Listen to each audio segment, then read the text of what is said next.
All right, committee, we are going to go ahead and get started. My clock shows we are at 3:30, so everyone please take your seats as we begin. All right, ladies and gentlemen, you should have received from the committee assistant the minutes for January 12th, 14th, 21st, 26th, and 28th. What is the will of the committee on approving those? Representative Neighbor. Thank you, Mr. Chairman. I would move that we pass out favorably the minutes, which were exquisite in writing. Thank you. All right, a second? Do I have a second? Representative Berquist is the second.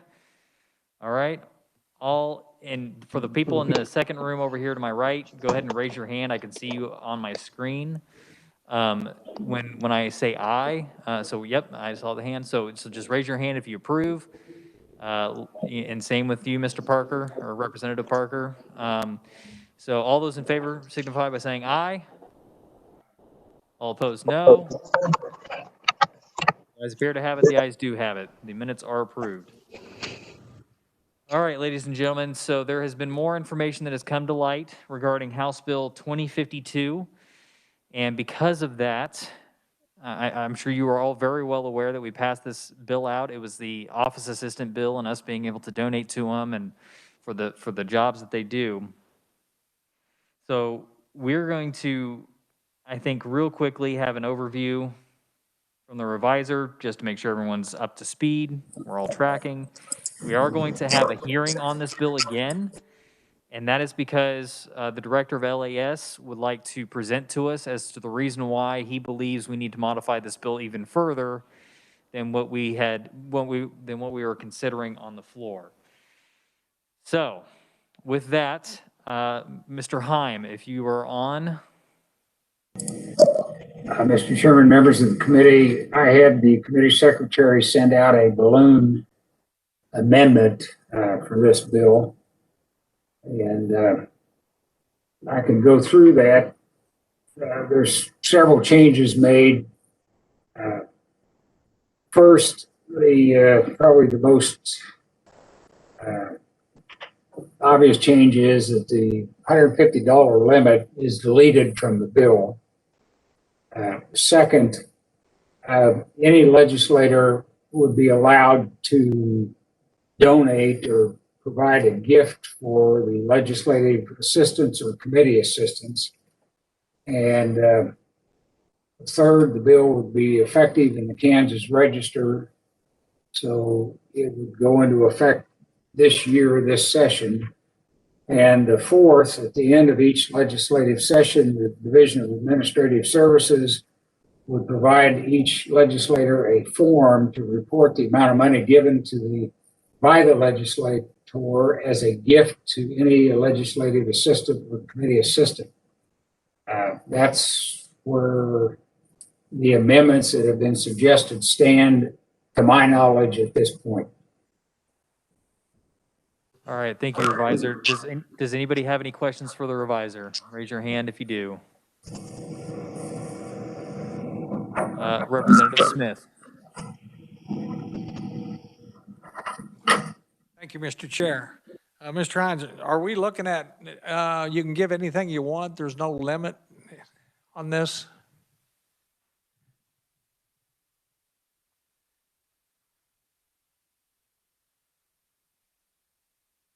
Mr. Heim, your mic is muted. There is no limit in the bill, in the balloon version of the bill at this point. Thank you, Mr. Chair. Representative Parker. Thank you, Mr. Chair.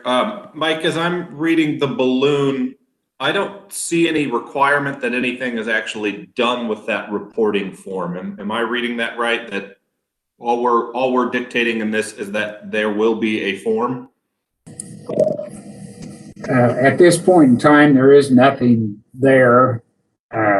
There was some discussion about requiring the administrative services to send out a 1099 form to the But at this point in time, that's not part of the bill. It may become part of the bill, but as I understand, Mr. Day wants to speak about this bill. So I guess just to clarify real quick, then if I as a legislator make one of these gifts, what we've got currently written is that I would receive a form on which I could write down the value total amount of the gift. But if I as a legislator had given a gift, received the form and chose to do nothing with it, this does not have anything to say about that scenario, correct? I don't think that's the intent, but maybe it needs to be clarified even more that the legislator shall submit the form. Thank you. I'd be supportive of a change like that. Yeah, the legislative intent here is that the form is meant for LAS to be able to obtain who has and hasn't given to their office assistants. And so if we need to make that more clear, we can. Are there any further questions for the revisor, Representative Smith? Thanks, Mr. Chair. Again, earlier we said you couldn't give them a gift card. So, Mr. Ryan, we can give them a gift card now? Hold on. I'm going to save that for the proponent. Okay. And if I could ask, there's so many people here in the building that help me. Xavier over here helps me every day. The ladies in social services help me. Is there a number of people, it doesn't matter how many you give it to, just the office aide or whatever? I will go ahead and answer that one. As you can see on line 16, it says legislative assistant or committee assistant. Thank you, Mr. Chair. You're welcome. All right, with that, we're going to go ahead and open up the hearing and have I have you listed as a neutral. So are there any proponents or opponents for House Bill 2052? Seeing none online, seeing none in the room, those sections are now closed. I'm going to open up the neutral section. Mr. Day, Director Day of Legislative Administrative Services, thank you for coming to committee today, and continue when you're ready. Thank you, Mr. Chairman. I'm Tom Day, Director of Legislative Administrative Services. As you know, when you had the original hearing on House Bill 2052, we did not testify. We felt that the bill was strictly a governmental ethics issue, and so we did not testify. And then the original fiscal note that came out, we put no fiscal impact on this bill because it had no fiscal impact. It was strictly a governmental ethics reporting requirement and as far as limitations or whatever else may have been. Before I start, I will also want to make a statement that I am not a tax attorney. I am not a tax lawyer or a tax accountant. I'm just providing neutral testimony based on information that we received from the Department of Administration Office of Accounts and Reports, based on IRS rulings. As far as the bill is concerned, when legislators give gifts of cash or cash equivalents, gift cards, those types of things, they become non-excludable de minimis benefits, fringe benefits. So the reporting requirement that is in the balloon version of the bill is because we have to report that as taxable income on the committee assistant or office assistant's wages. The question is, are legislators the employers? I don't believe they are. I believe the legislature is the employer. However, it is viewed by, and I have the memo on the back of my testimony from the Department of Administration Office of Accounts and Reports, that they feel it is our responsibility to know how much each legislator, if any legislator, gives a benefit of some form to an office assistant or a committee assistant in a fiscal year. That's why I have brought this information to you either make the balloon amendment stand as an amendment to House Bill 2052, or figure out if we are actually, who is the employer here. The IRS is somewhat ambiguous as far as legislatures and legislators, whether who is the actual employer. In many states, the legislator is the employer because they have office budgets. And within those office budgets, they hire their assistants. Within the Kansas legislature, we hire the office assistants and committee assistants. They just work for the legislators. So that is an area that we are still trying to research and figure out. And I don't know if Mr. Heim has ever done any research on that or not, but that is one of the issues here. And Accounts and Reports with the Department of Administration feels that even if a legislator gives a gift, that we are still responsible to report that as taxable income as a non-de minimis benefit to the committee assistants. Also on my testimony, I have attached the IRS publication 15B, pertinence, the 2 pages that are pertinent to de minimis fringe benefits. If you would like to see the entire publication 15B, it's about 36 pages long, but I decided not to add that to this testimony just for brevity purposes. It appears that the Internal Revenue Service has guidelines that would require most gifts, cash or cash equivalent, given to session employees would be a taxable benefit and reported as income, and all pertinent tax withholding, Social Security, Medicare, and or capers, if applicable, would have to be taken out of that amount, whatever the legislator gave to them. I know this is an issue that governmental ethics has looked at, and it's a question came up about if I decided not to report it.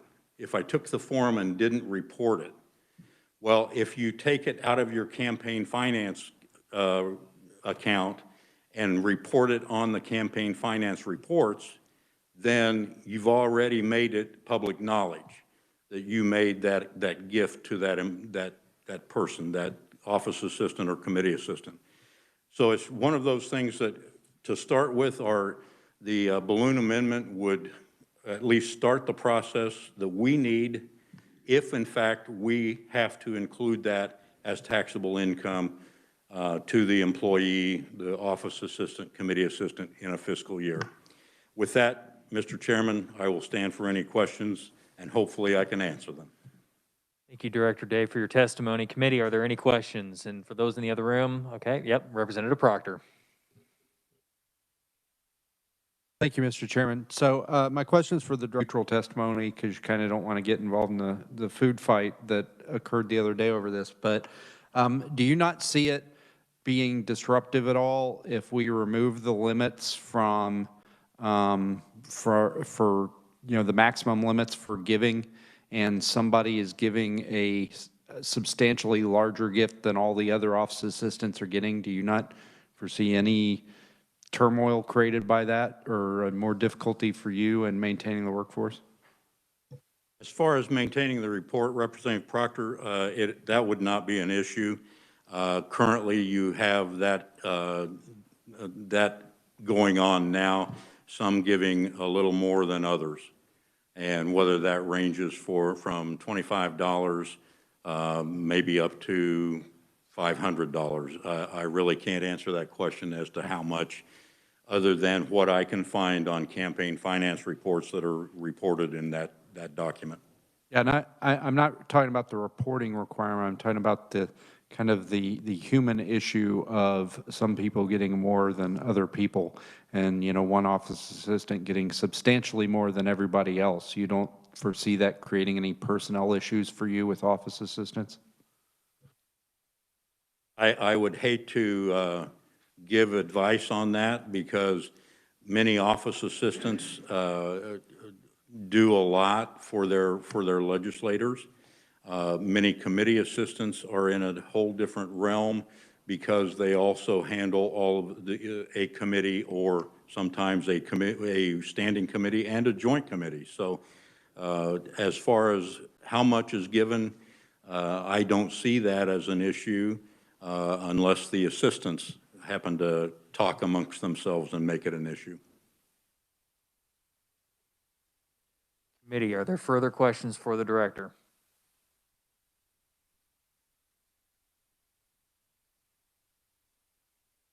Okay, I am seeing none. Speak now or forever hold your peace. Okay, thank you, Director. Appreciate your time. All right, are there any further neutrals for House Bill 2052? Seeing no further neutrals for House Bill 2052, I'm closing the neutral section. I am going to recognize that there is written only from the Office of Accounts and Reports from the Kansas Department of Administration. So if you guys want to go look at that online, it is published. And it does talk about what exactly is a de minimis contribution to employees and also what is a fringe benefit. And then they have several links inside of their testimony. So please go reference that if you have not already done so. Okay, so I'm going to go ahead and close the hearing on House Bill 2052. And I believe that I've already given everybody prior notice that we were going to work House Bill 2052. And so I do not believe that we have to suspend the 24-hour rule because of that. And so I'm going to go ahead and open up House Bill 2052 for working. What is the pleasure of the committee? Representative Neighbor. I just have a question, if I may.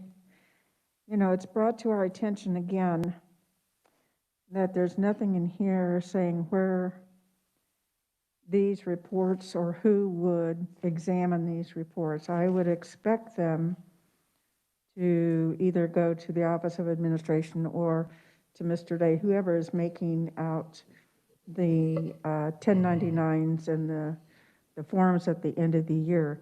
Do we need to tighten that up a little bit and give clarity as to who is going to be taking those? Because right now it sounds like they're sitting on a shelf. And so you'd wonder about that amendment. Thank you, Mr. Chair. So with the way that I read it, Representative, is that the form is going to be prescribed just like all the other forms that LAS currently prescribes to us to fill out. You know, if you want to be communicated during the interim by your constituents, how do you want them to contact you? And so on and so forth. Now, those forms aren't mandatory, I don't believe. However, I do believe that this one should be, especially, so here's where we're really at, I think, right now, committee. Gone, I think, are the days of us passing around the hat and handing it to the committee assistant. We've been put into, I think, a little bit of a pickle here where we have, you know, governmental ethics on one side saying that this is a defined fringe benefit, and that defined fringe benefit of monetary money is taxable. And so is in the IRS is basically the one that determines what a fringe benefit is. And they include gift cards, they include any monetary compensation.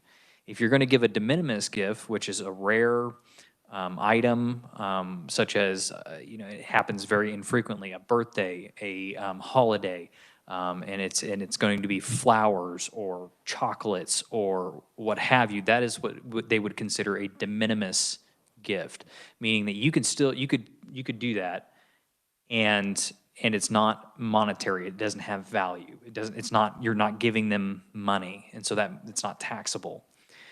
Same to when the executive director for governmental ethics was here in our committee and saying, you can take your office assistant out to get them lunch, but you cannot just give them a gift card to where they can go out and get lunch. And so I believe that is, a lot of that I think is coming from the IRS code, and additionally how legislative services will be interpreting our current statute.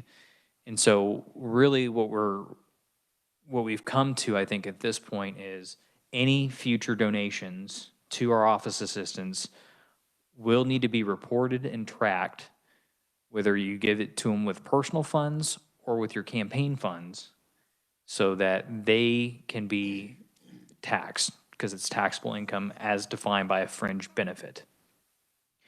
So that is what we are attempting to do today. And I'm more than happy to amend this language in order for us to come to some sort of bill that we can all agree upon in order to hammer this out. And if we need to tighten this language up to where it is mandated that you shall fill out this document and specifically spell everything out, you shall fill out this document, LAS shall do all the behind-the-scenes work, I'm more than happy to more clearly spell that out versus what we have currently. And so that is what we're pretty much doing here today. We're trying to figure out fringe benefits, de minimis giving. We're not really going to define that because it's already pretty well defined in the IRS code. So we are attempting to define how we are going to donate to our office assistants and how Uncle Sam is basically going to get his cut of that money, because it is now seen as compensation. Representative Neighbor. Thank you, Mr. Chairman, for that explanation. I guess I am concerned that we need to make this a little bit cleaner so we don't have happen what we had happen the other day. We have a lot of lawyers on the floor who have different ways of interpreting, and I know that when someone assumes something, we know what that does. And I think this part of it, maybe not the amount of the gift, because that can vary with size, but certainly, and I think Kansas Register is the appropriate place because we'll be doing that. We probably would do that before we would give it to them so that we would be within the law. But where it's going, who's going to be in charge of collecting and making sure that this gets reported appropriately is what my concern is. And if there is a way that maybe Mr. Day or somebody has an idea, that's what I'm looking at, just so that we don't lose this bill on the floor like we did the other day. Thank you, Mr. Chair. Thank you. Representative Berquist. Yes, Mr. Chair. Director Day has made it very clear that whatever he receives as far as evidence of a compensation that's happened, however it's happened to one of the employees, is going to be taken care of as they do every one of those through their office, and it'll come out as a record on their tax record at the end of the year for their income. And is that correct? Yes. So the accountability is already there. Our accountability for, anyway, that's all I have right now. Let other people talk.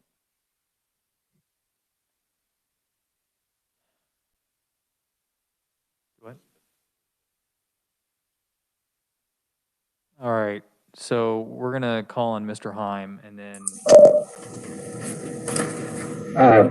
I've got some maybe language that will tighten it up a little bit if the committee, if it's something the committee wants to hear. I'll just read the balloon or the box at the bottom there. Prior to the end of each legislative session, the Division of Administrative Services shall provide to each legislator a form which each legislator shall report the amount of money, if any, given by such legislator as a gift to any legislative assistant or committee assistant. So that would require every legislator to fill out the form, whether they gave a gift or not. I could rewrite it so you only fill out the form if you give the money, but it's a way to tighten it up. okay, so what we're going to do right now, because there's several ways I think we could probably try looking at skinning this cat. So I'm going to look for a motion for the overall balloon amendment, and then we will debate the balloon amendment with the revisers new language instead of what we currently have inside the balloon.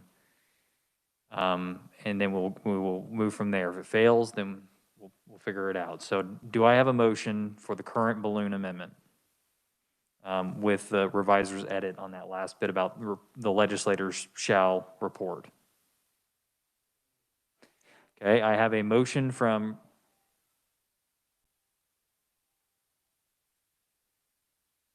Representative Dodson, and I have a second from Representative Smith.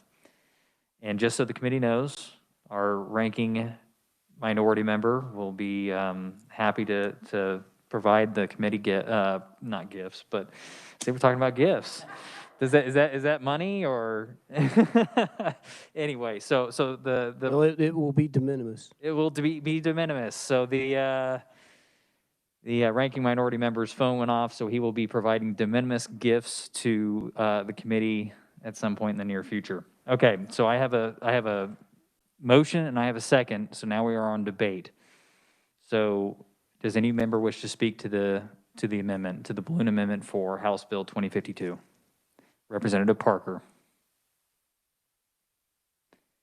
Thank you, Mr. Chair. Okay. With the new language from Revisor Heim, I do think this amendment makes this bill better. So I'll be supporting the amendment, but I do want to pause for a second. You said something earlier that the days of passing the hat are gone.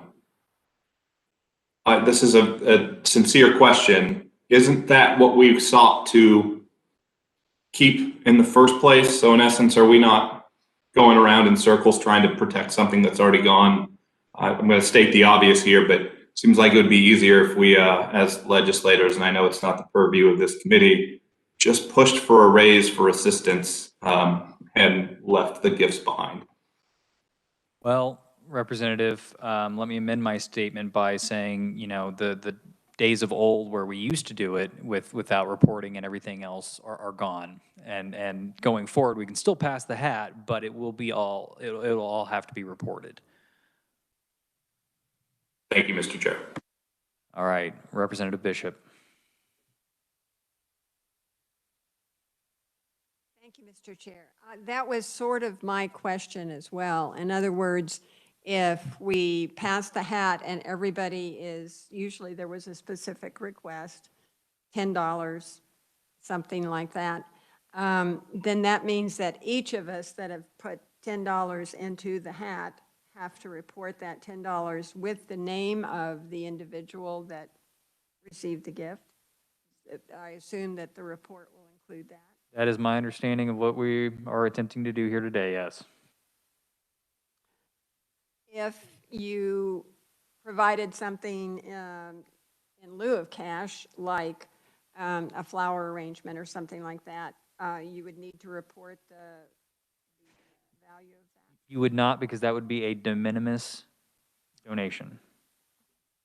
Thank you very much. You're welcome, Representative. Are there further questions in the secondary room? I see Chair recognizes Representative Lee Hahn. Thank you, Mr. Chair. So my comments are this. I feel like we've made a mountain out of a molehill, and what was intended to be a blessing has become a burden of sorts. I mean, we've been discussing over here in our room that this is, it's really on par with a tip.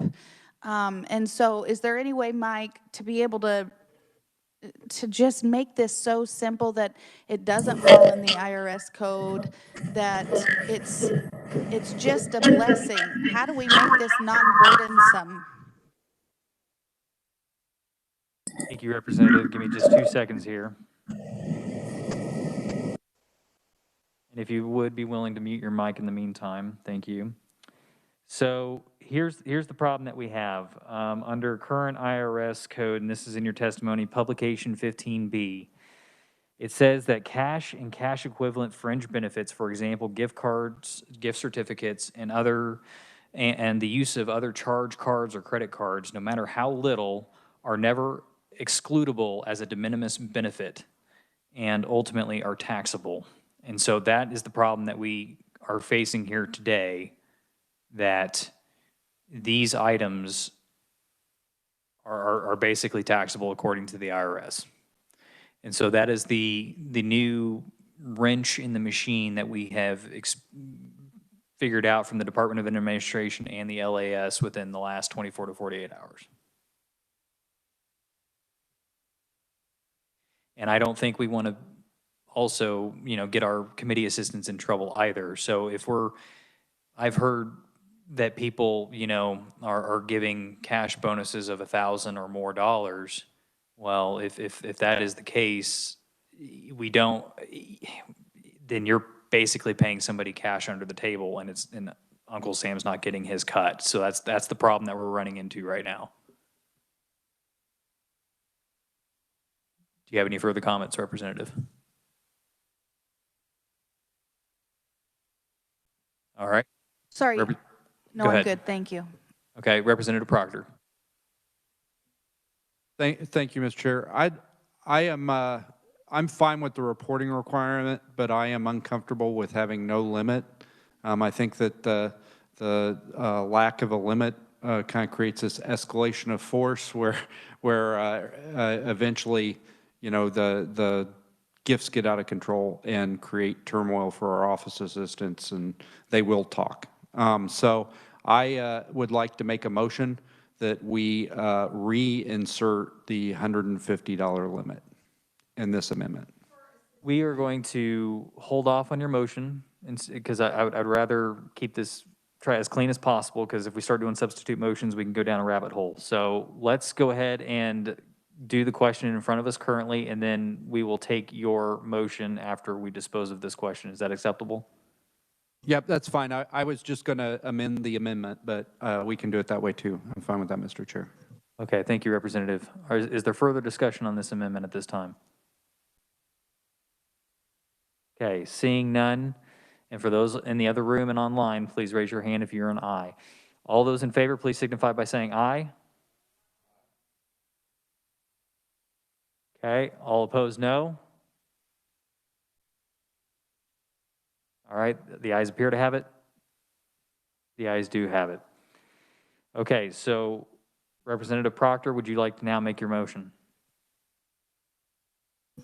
Thank you, Mr. Chair. I would like to make a motion that we reinsert the $150 limit in this bill. As an Okay, is there a amendment. second? Second. Okay, second from Representative Lee Hahn. Discussion. Representative Smith. Thank you, Mr. Chair. I think we should have a limit. I might even go 200, but I think there should be a limit also. So thank you, Mr. Chair.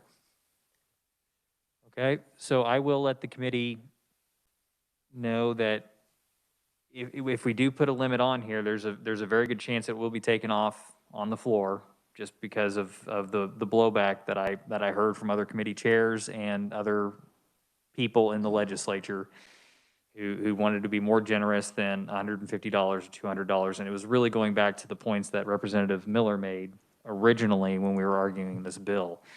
So I just want to make sure that you guys were aware, because Representative Hoffman was in the process of bringing an amendment on the floor to strike the $150 and make it unlimited. So just keep that in mind, that if we do put a limit on here, I think we might want to go higher, because otherwise the folks out probably going to end up, I mean, I can't control what they do. None of us can. And obviously it's the will of the committee. So we will do whatever we want to do, and then that's the will of the committee out there. So that is not a problem. Who else had their hand up? Representative Parker. Mr. Chair, you basically answered my question. I was just going to ask what the rationale for pulling that out in the balloon amendment was. I appreciate the context. Thank you. Is there further discussion? I think I see Representative Proctor's hand.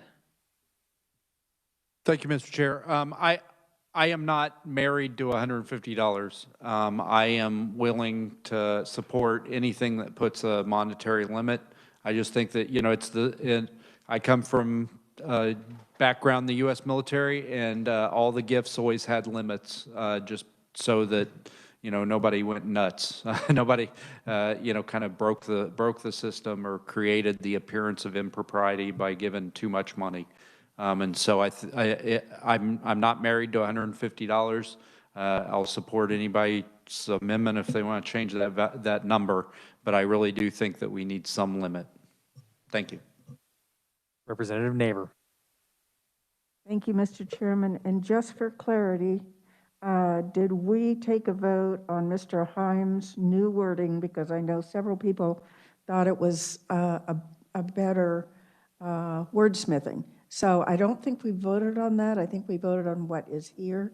And I just want to bring that up. With the way I posed the question, and it was so moved, I said with the updated wording from the reviser. I didn't hear that. Thank you, Mr. Okay, I did make that clear. We can go back and listen to the video if you guys would like, but I did say that with the updated version of the reviser's language during that conversation, so.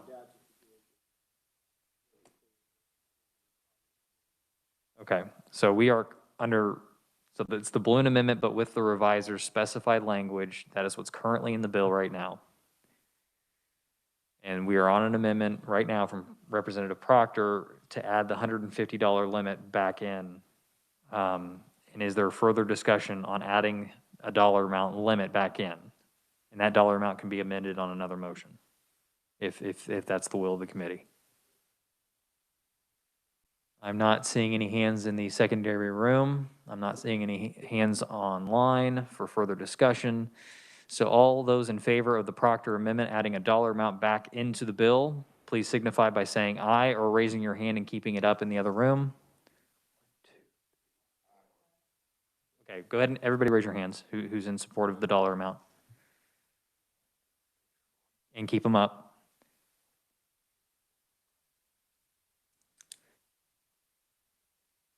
Okay, all those opposed?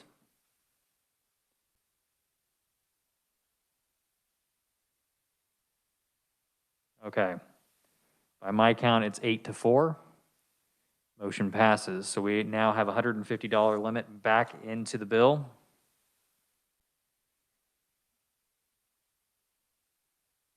Okay, further discussion on the bill.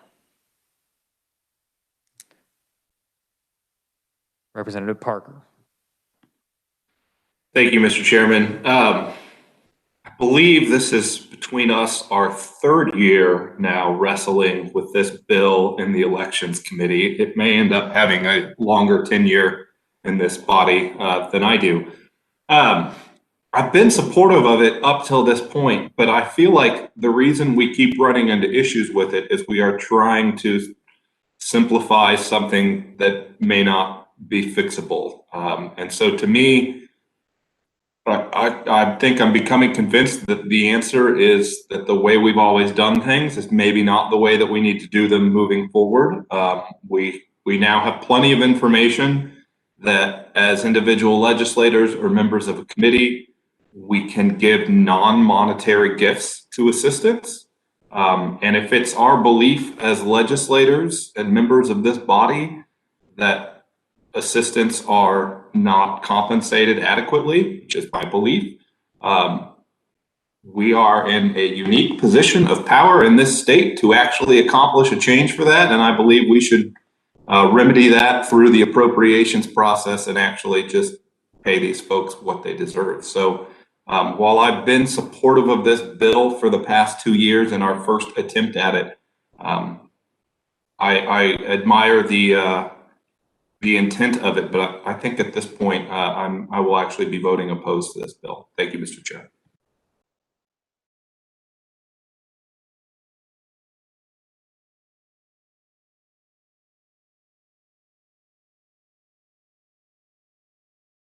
All right, is there further discussion?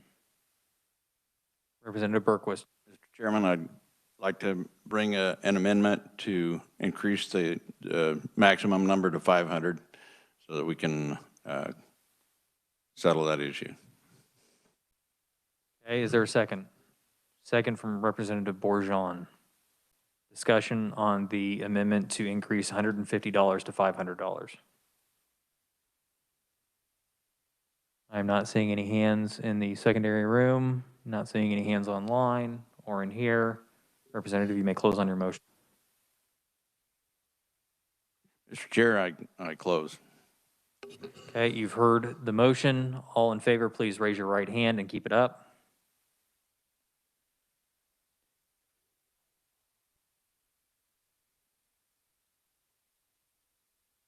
Okay, all those opposed?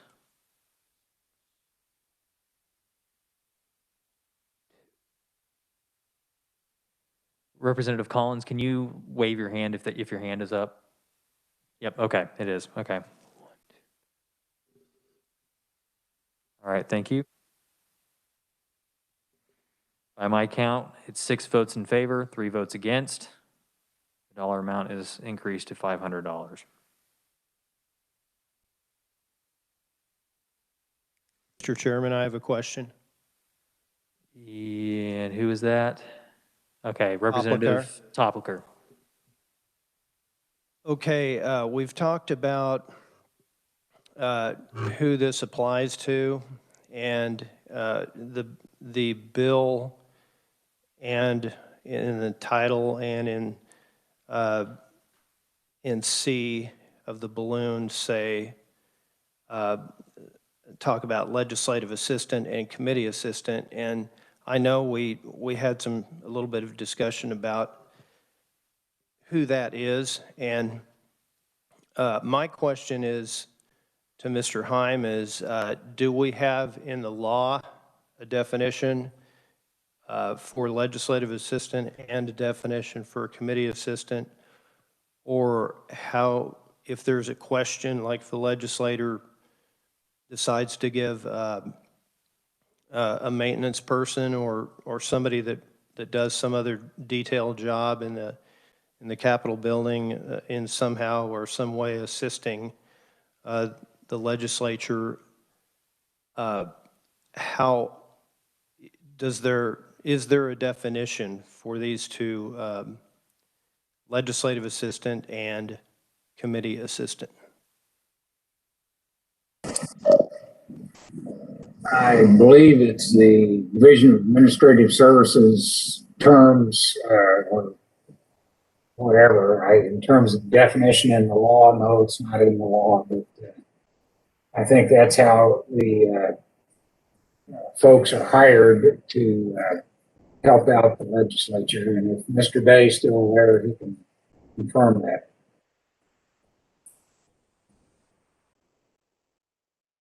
Representative, was your question answered? No, my question was not answered. Still don't know if a legislator theoretically could pull out a $100 bill or whatever it might be and just hand it to someone working in the building. And is that still possible? I don't think it is. I mean, if you're talking about giving money to a maintenance worker, and this bill, I mean, you'd be in the same position as you are now. If you give the money, it's going to be under the table.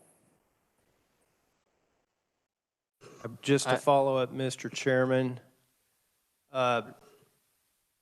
what about any other person who assists the legislature, say one of the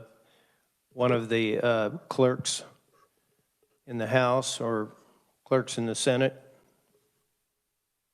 Mr. Chairman, that's another question I have about the definition of a legislative or a committee assistant.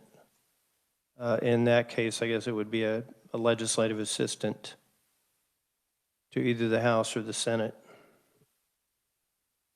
So Mike, I think what the representative is trying to say is that they assist us in the legislature, and so does that classify them as legislative assistants? Why don't we check with Tom Day and just see? I'm thinking that what his definition is. Committee assistant is, I think, obvious. It's the committee secretary that helps and someone that's in your office that helps the committee secretary and so on. The folks that handle the bills and the bill books and all that, arguably are legislative assistants, but that probably needs to be clarified with Mr. Day. Mr. Day, if you'd like to address the committee. Mr. Chairman, Tom Day with Legislative Services. Legislative assistants, it's on, yeah. Legislative assistants are broken out like Mr. Heim kind of suggested. The committee assistants have a specific role. Legislative assistants would be those assistants for legislators. Then we have session employees who are assistants for the House or the Senate, the chamber itself, the chamber employees.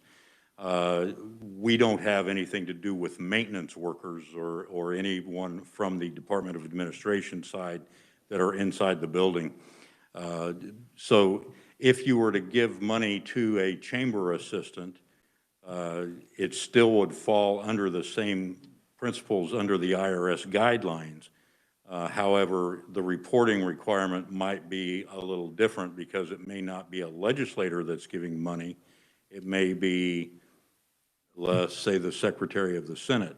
And I can tell you that I do know that the chief clerk or the Secretary of the Senate oftentimes take their employees out for dinner or for lunch or whatever that case is. I do not know of instances where they give them money. So it may fall into the same barrel, but it's a little bit different. Thank you, Director. Representative Topliker. Mr. Chairman. Okay, Representative Proctor. Thank you. Just as a general discussion point here on the main bill, that a previous speaker indicated that they were not going to vote for the bill because we've the discussion about being able to give gifts, just not monetary gifts. I think that maybe the initial amendment discussion has muddied the waters, but if we remember the testimony of Director Skoglund from the Ethics Commission, he said that any gift, whether it was the gift card, a wad of cash, or $100 worth of chocolates, is a gift. And right now, if we do not pass this bill, that is a violation for that office assistant, and that office assistant's in trouble if they accept that gift. And so I know that this has gone way longer than it has any right to go, but I just like my fellow committee members to remember that if we don't do anything, we can't even give the flowers or the chocolates to our office assistants. Thank you, Representative. I believe that is not necessarily right, and I see that the Executive Director popped his camera on, so I think he's chomping at the bit here to hop in here. So, Mr. Executive Director, if you could just go ahead and address the committee. Thank you. Thank you, Mr. Chairman. The prohibition in the ethics laws is a prohibition on compensation, and so it's a provision of money or gift cards. So anything that's a gift otherwise is not prohibited by the way that statute is written, because what we're talking about from our standpoint is a prohibition on an individual who is a state employee receiving payment from someone who is not their employer for something that is part of their job duties. Now, technically, the employer is the state of Kansas for legislative assistance. They are not, if they're being paid from a campaign fund, for example, or someone's personal fund, those aren't their employer, even if they work in that office. And so the ethics laws don't prohibit those gifts of things like flowers for a legislative assistant or taking them out to a lunch, but you can't give them something that is compensation or the functional equivalent of compensation. That's the ethics laws that we're talking about, and the reason why it was brought up before the Ethics Commission in the first place.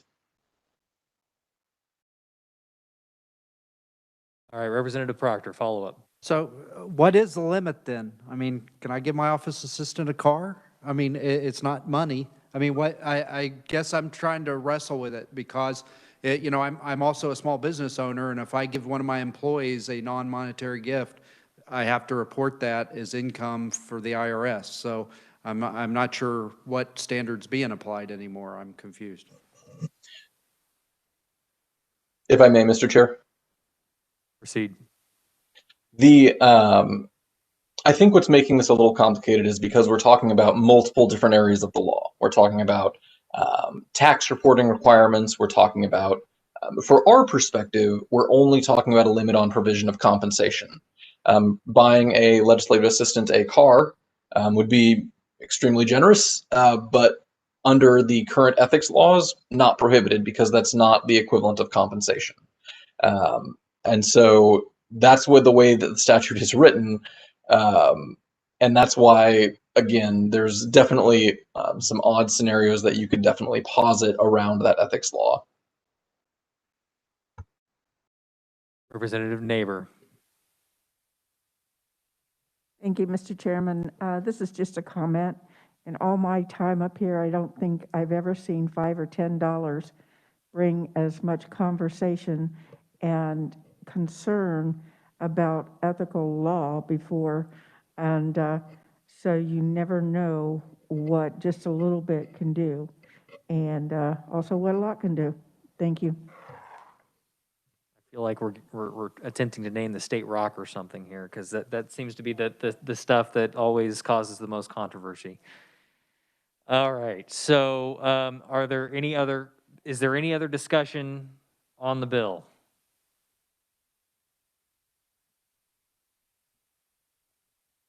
I am not seeing anything from anybody. Speak now or forever hold your peace.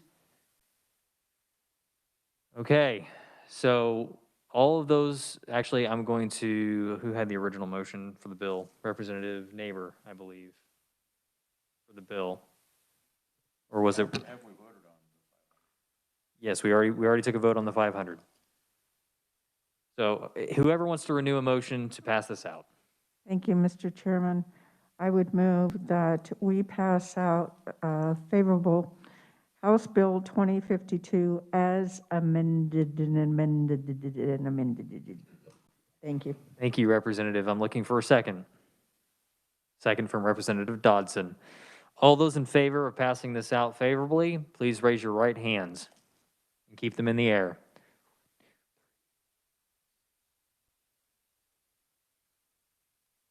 Representative Toplicker, you're just slightly cut off. Is your hand up? Yep, it is. Okay.